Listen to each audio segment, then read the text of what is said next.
Você sabia que o documento mais importante da psiquiatria e da psicologia é uma fraude? Não tem nada de científico? DSM é o nome dessa desgraça. Ali é que estão classificadas as ditas doenças mentais ou os transtornos mentais. O DSM é também chamado de a Bíblia da psiquiatria. Aquilo ali não tem nada de ciência. Como a psicologia e a psiquiatria também não tem quase nada de ciência. Você foi enganado, seu pastor também foi. Vou lhe mostrar isso hoje. Curta, comente, se inscreva. Bora para mais um vídeo. Gente, vou começar lhe mostrando que o DSM é uma fraude, citando alguém de dentro, não alguém de fora, que é crítico à psiquiatria e à psicologia, mas alguém de dentro, alguém que apesar das críticas que ele mesmo faz à psiquiatria e à psicologia moderna, ele crê na psiquiatria. Allen Francis, um papa da psiquiatria que dirigiu o DSM-4, nós já estamos já no DSM-5. No capítulo 2 de seu livro Voltando ao Normal, ele conta qual critério foi utilizado e é utilizado no DSM para classificar as doenças, os ditos transtornos mentais. Qual é?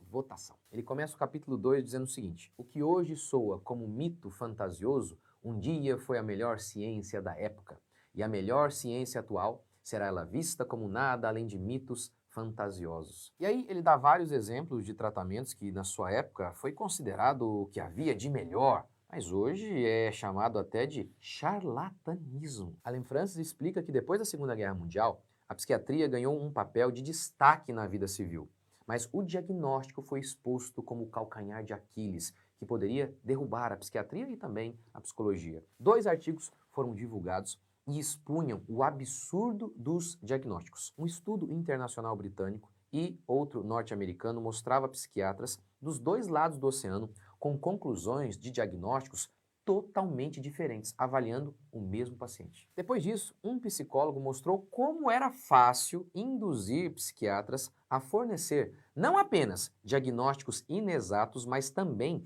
tratamentos absurdos. Seus alunos foram até a sala de emergência alegando ouvir vozes. Era tudo mentira, mas eles foram aceitos e tratados por meses. Abre aspas para Allen Francis. Os psiquiatras começaram a parecer charlatães. Mas aí, Allen Francis cita um cara que salvou a psiquiatria e a psicologia, Robert Spitzer. Ele proveu um diagnóstico sistemático, confiável, diz o autor.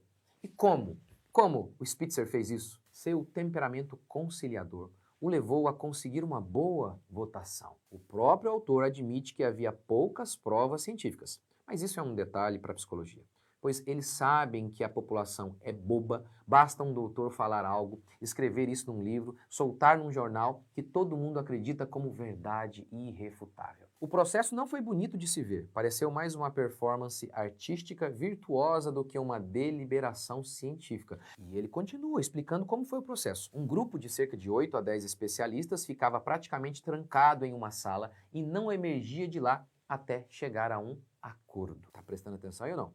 Chegar a um acordo, ou seja, eles votavam para definir o que era doença e o que não era. Os doutores quebravam o pau, cada um falava uma coisa, mas o Spitzer, é por isso que ele salvou o DSM.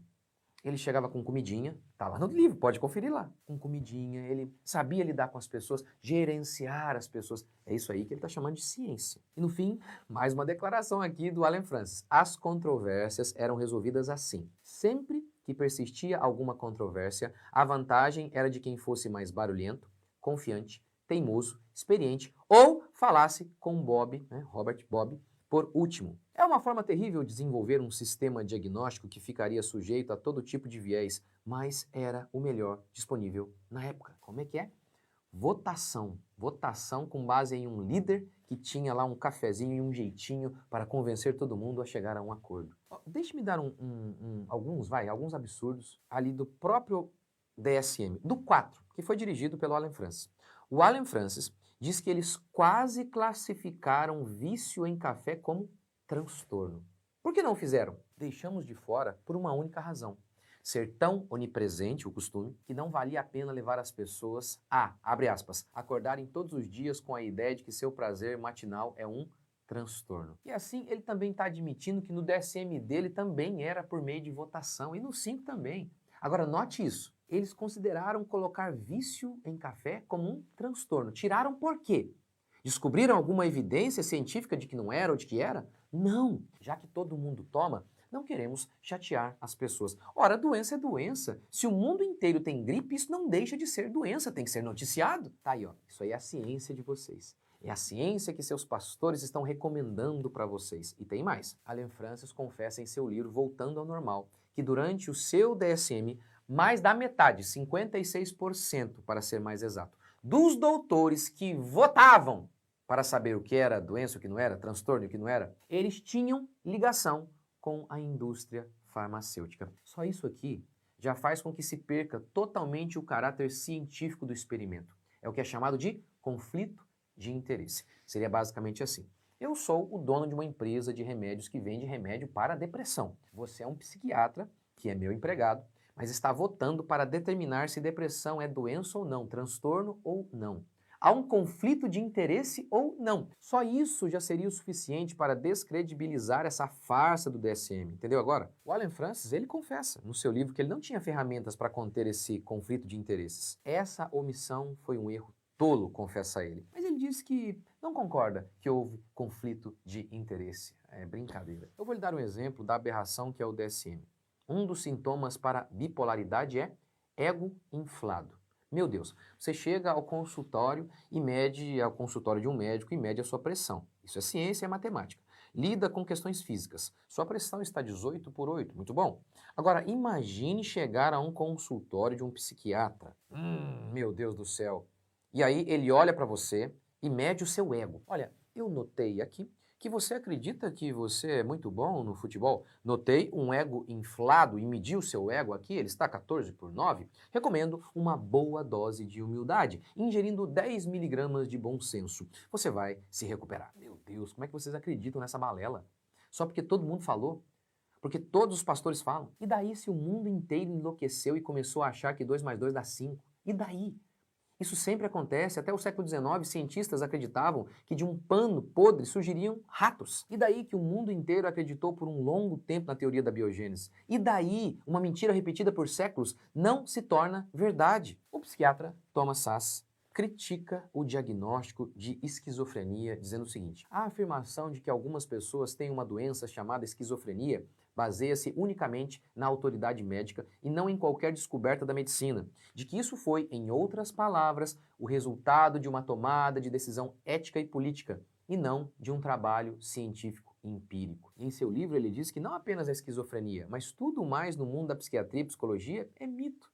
Tem a ver com política e não com doenças reais. Thomas Szasz cita Kraepelin, que agrupou 3 comportamentos em um e o chamou de doença. Thomas disse o óbvio: agrupar comportamentos em um não é descobrir uma doença. Mas o DSM é isso, a psiquiatria, a psicologia é isso.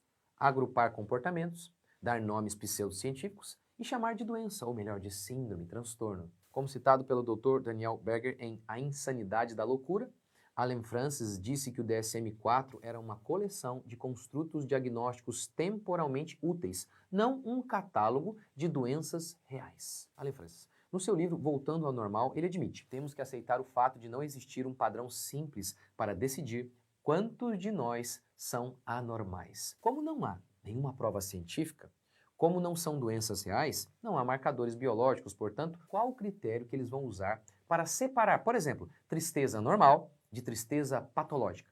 Allen Francis admite: tristeza, falta de interesse, problemas para dormir e comer, redução de energia, dificuldades para trabalhar, é o quadro clássico do pesar. No entanto, esses mesmíssimos sintomas definem a depressão clínica. Ora, ele admite, em primeiro lugar, não ter critério objetivo. Admite que sintomas de tristeza normal e de depressão são idênticos. Então, como? Como separar tristeza normal de patológica? Como separar os normais dos anormais? Os que têm transtorno daqueles que não têm? Como separar a ansiedade pecaminosa de ansiedade e transtorno? Pergunte ao seu pastor qual critério ele está usando para te enviar ao terapeuta. O que separa a tristeza normal, aquela que Jesus dá conta de lidar, para a tristeza e depressão, que Jesus é incapaz? O tempo. Porque Davi diz no Salmo que ele estava há anos gemendo e a causa não era desequilíbrio químico, ele diz, era culpa. A profundidade da dor, esse é o critério? Davi diz no Salmo que a sua dor era tão profunda que ele só gemia e ficou até doente. Opa, como é que é? É isso mesmo? Sim, não foi uma doença que o entristeceu, mas a sua tristeza que o deixou doente. Enfim,